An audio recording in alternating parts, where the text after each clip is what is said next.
লানতকারী আমার বাবারা আজকে আলোচনাটা শুনবেন। সমাজ জাতি বাঁচানোর জন্য অনেক আলোচনার দরকার।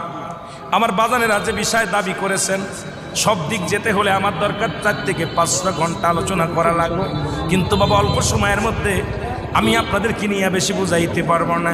নবী বলছে, আমি দেখলাম অধিকাংশ নারী জাতি তারা জাহান্নামী, স্বামীর লানতকারী জাহান্নামী মহিলা। আম্মা জানাই খাদিজাতুল কুবরা বলে, নবী গো, লানত কাকে বলে?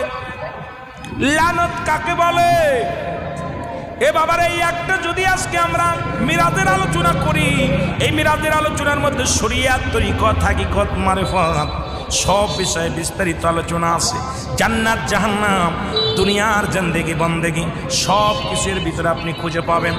কারণ নবীজি দেখে দেখে আসছে যাগুলো, সশরীরে নবীজি যা দেখেছে এটাই তো বর্ণনা করেছেন দুনিয়ার সাহাবীদের কাছে, আম্মাজানদের কাছে, আমাদের কাছে।